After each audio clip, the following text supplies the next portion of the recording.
this morning, I want to talk from my heart to all of us, especially the youths in the house. And when I say the youths, youthfulness is not about age. Youthfulness is a thing of the heart. You are as useful as you think you are. If you think you are an old person, the Bible says the old men will dream dreams, but the young men will see vision. What is the difference between dreams and vision? Dreams are things that you have dreamt about or something you thought may have happened. Dreams sometimes, most of the time, takes us to the past. You reminisce about the past. You think about what should have been and it was not. It was a dream, and the dream may not come true. But vision is something that takes you to the future. Something that makes you look ahead of you. That can I be better than what I have today? What is God saying to me? And I title what I want to share with you very briefly. Are you sure? Are you sure? Let us pray. Father, in Jesus' name we thank you. Lord, this morning, speak to somebody in this place. Lord, do something in our lives. Let your name be glorified. In Jesus' name we pray. Amen. Can you turn your Bible with me to John chapter 5? Are you sure? And I'll start to read from verse 1. John chapter 5 from verse 1. After this, the Bible says, there was a feast of the Jews, and Jesus went up to Jerusalem. Now there is at Jerusalem by the sheep market a pool, which is called in Hebrew tongue Bethesda, having 5 porches. In this lay a great multitude of impotent folk, of blind, halt, withered, waiting for the moving of the water. For an angel went down at a certain season into the pool and troubled the water. Whosoever then first after the troubling of the water stepped in was made whole of whatever disease he had, irrespective of the prognosis, irrespective of the diagnosis. Whoever jumps into that what? Into that river is made whole. But you have to be the first to jump into the river. You have to be the first person. If you jump in as the second or the third person, you can't get what the first person will get. There's a guaranteed healing for anybody that jumps in first. But look at the challenge at this pool. The Bible says there are many people with different issues. There are people who are blind, people who are what? Who are crippled, people who are paralyzed. Different kinds of challenges are all surrounding the what? The pool. And it's so unfortunate, or should I put it, it's so challenging that it takes the first person to jump into it to get it. And unfortunately also, nobody knew precisely when the angel was coming to drop the water. And it is such that we don't even know, there is no particular time or season that the angel can just come anytime. It may be in the night, it may be in the morning, it may be in the evening, it may be at the time when some people are in the toilet, it may be at the time when some people are what? They are not just nobody knows the time that the angel will come, but the guarantee is that the angel will come. And believe me, there have been testimonies in this river. Around this river, people that have jumped in before, they've been healed. So there is an assurance that if you are able to jump in first, you are going to be healed. But the problem is, it's not that easy to jump in. Because there are other people who are what? Eagerly waiting for the movement of the what?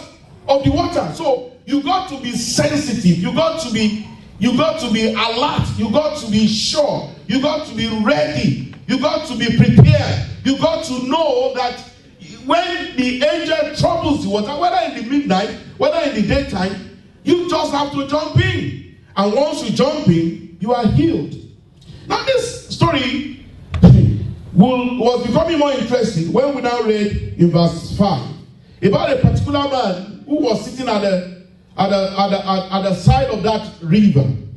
And a certain man was there, brethren, which had an infirmity 38 years. Wow. He had what? An infirmity for 38 what? Years. Now, we are living in an age and time when people get discouraged easily when the miracle is not coming. When things are not happening. And that's why today we have a lot of shortcuts to miracle churches, which promises people miracle. They can arrange it, they can plan it, they can package it, just to get people to think there's a miracle. Now, 38 years of a problem. I'm sure a child that was born when the problem of this man started would have been married, would have been sorted out with life. That is how. But this man kept waiting there for 38 years, trusting God for a what? For a miracle. I want to tell you something, people of God. It may have been long that you have been trusting God for a miracle. It doesn't matter how long it is. One thing I know is that you are not going to live without your miracle. God will grant you a testimony in the mighty name of Jesus. It doesn't matter how many people have been healed before. It doesn't matter how many people have testified before. What I want to assure you is that your own testimony is coming. A time is coming for your testimony. Barrenness will be over. Financial difficulty will be over. A time is coming. You have been waiting for so long. You may have been believing God for so long. Breakthrough is coming. You see, some people, when they tell you about the story of their lives, you wonder, you mean you've been going through this? But I have something to say to you. If Jesus had to go and meet this man, when no man was able to help him, Jesus is about to come and meet you. And you are going to receive a miracle. Look at this Bible. The Bible says to us, yes, the Bible says, when Jesus saw him lie, and knew that he had been now a long time in that case, he said unto him, we are getting to the truth of the matter now. A man had problem for 38 years. He was lying down, evidently very close to the river, which means the man was actually looking for a miracle. Is that right? That's an assumption that everybody that surrounds that water was looking for a what? A miracle. But Jesus came into the scene and he asked a question, which for me, if I look at it, I will look at it as if, are you really for sure? Do you really think that question is really relevant? He said, look at the question Jesus says, he said, will thou be made whole? Let's say together, will thou be made whole? What a question. How dare you ask a man that has been there for 38 years, will thou be made whole? I was shocked when I was looking at that question. Another way to put it is Jesus saying to the man, are you really sure you are prepared to be made whole? Do you really want to be healed? I mean, I tell you a secret, people of God. Will you not be shocked if that man has said to Jesus, I really don't want to be healed. I just want to lie around and see what is happening. Do you know there are some people in this world, they don't want to be healed because they enjoy all the attention they get when they are sick. Some people love it when they are sick that people say, oh, sorry. Some people even look for diagnosis for problems that does not exist so that people can what? Can pity them. They are not really ready to be healed. Man, some people love poverty. They don't want to be delivered. Because if you look at the way some people arrange and program their life, you will know it's sometimes very difficult for you to find a way to help the person. Jesus said, do you want to be made whole? Now, another side of it is, Jesus didn't say, do you want to be healed of your sickness? Jesus was talking about being made what? Whole. Wholeness, which means totality of healing. Every area of his life, what? The full package. Everything come together. May you be made whole. Amen. In the mighty name of Jesus. Amen. You see, when a man is healed, he may still be sick. When a man is made whole, he is forever delivered. Does that make sense? So when you pray at times, you must know what you are praying for. I pray for you to be made whole. Amen. I pray for you to be totally delivered from every attack and infirmity of the enemy. Amen. Jesus said, do you want to be made whole? Wow. And the guy replied, look at the reply. The impotent man answered him, sir, I have no man when the water is troubled to put me into the pool. But while I'm coming, another steps down before me. Wow. Jesus said, do you want to be made whole? The guy said, I have no what? No man when the angel troubles the water. When you read the Bible, please take time to study it very carefully.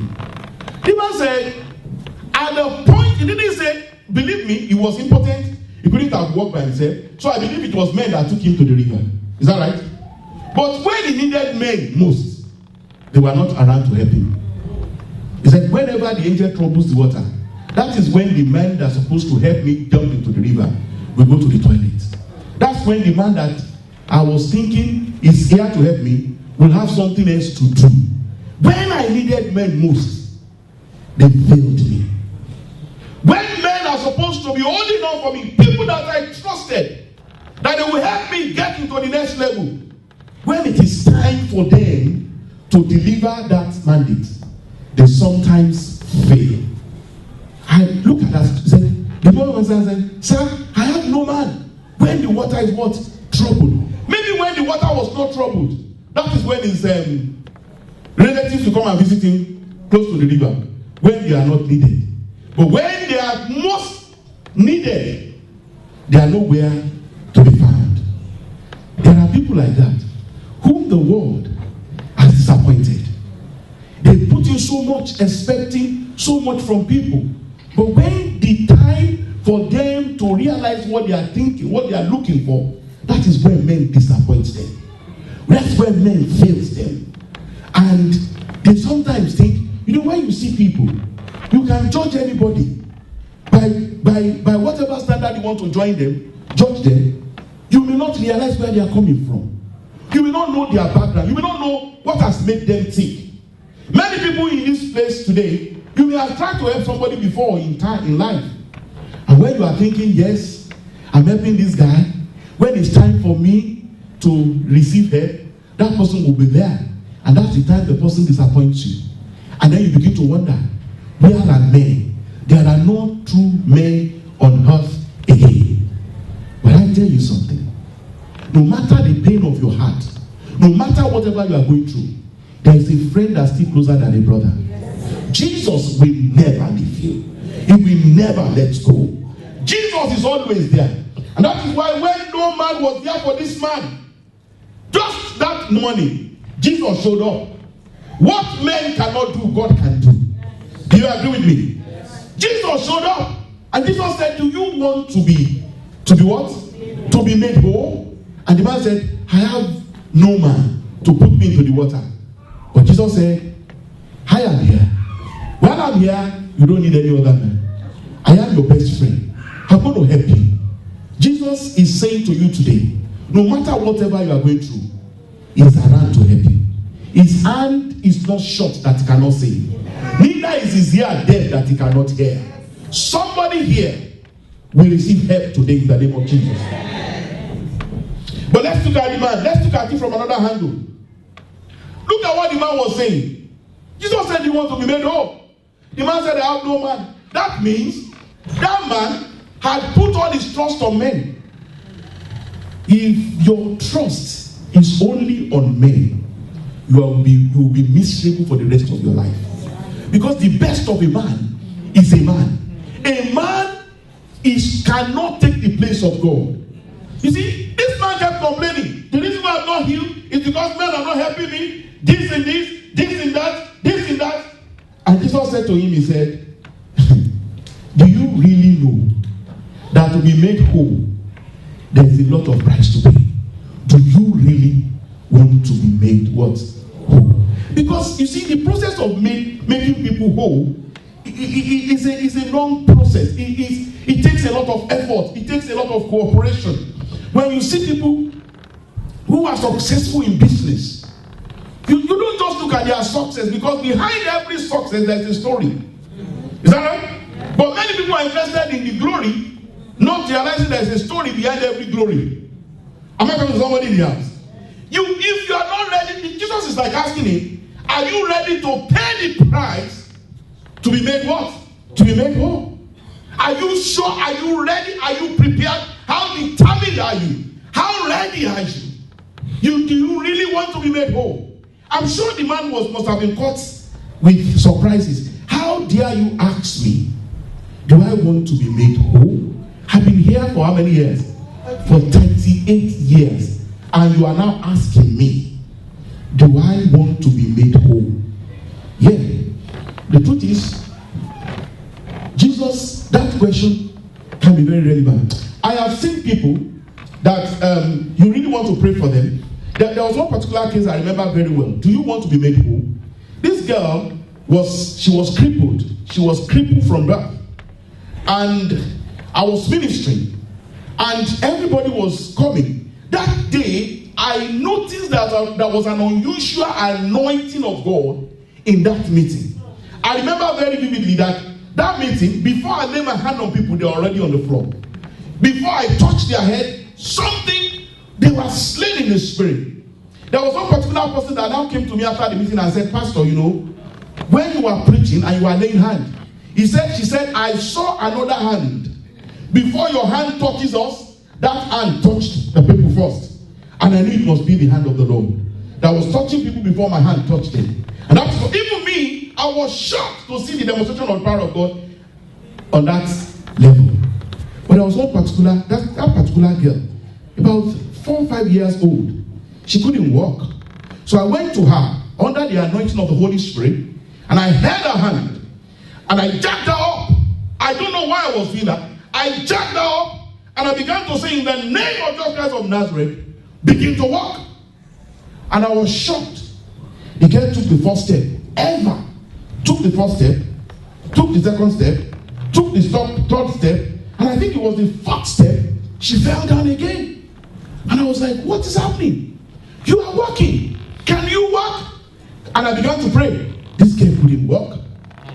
Later on, and I went to the mom and I said, this is strange. God healed your daughter, but she fell down again. What is the problem? And I said to the woman, I said, by the Holy Spirit, I said, do you have anything against anybody? Do you live in unforgiveness?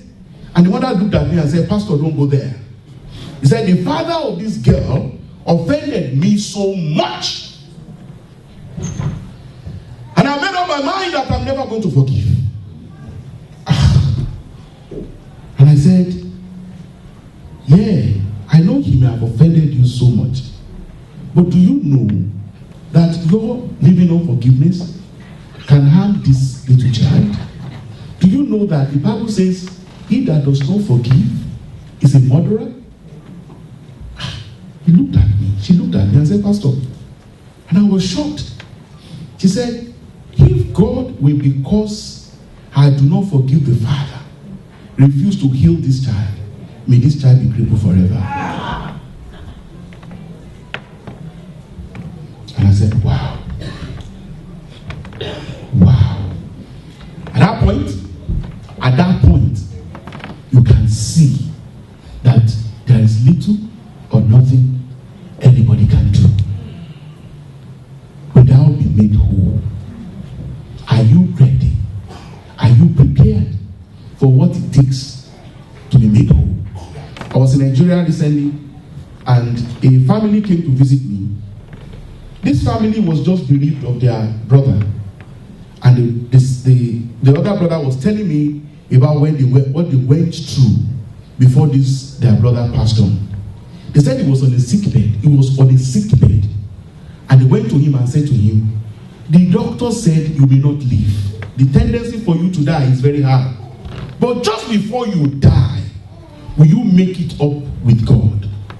Will you forgive everyone that has offended you? He was on the sick bed. And the brother said, he said no. He would rather die without forgiveness than for him to forgive and die. Can you imagine? And some of you may look at me and say, Pastor, and you can't be serious. I tell you some things in life. It's real. They had to start begging him to forgive because they knew that he may die. Of course, he died. He died. But there's something about saying you forgive from your mouth and forgive from your heart. He says, do you want to be made what? Whole. Like some people will say, ask somebody, do you want to go to heaven or you want to go to hell? Some will say, I'm not really sure. Depends. And you say, heaven? Hell? When you know that hell is a place of torture for the rest, for eternity, heaven is a place of bliss forever. Some people will just choose hell. Do you really want to be made whole? Now, in my research about this question of, do you want to be made whole? I discovered that God knows so many things that we don't know. People of God, I'm sorry to say this, I want you to choose your friends. The what I'm saying? Friendship is like an elevator. He rather takes you up or bring you down. If you don't choose your friend and you walk with people who are not believing God, they will dry your faith. They will tell you. I hate people that talks about impossibilities. Rome is not built in a day. But Rome, you can't build Rome in a day and destroy it the next day and expect Rome to be built. You have to keep the faith. You have to keep the faith. Somebody is in debt and you are praying, Lord, let my debt be paid. And thank God for the effort. It comes up on a good day and people are dead. You're free from death. But I pray that in the next 3 months, you stay free from what?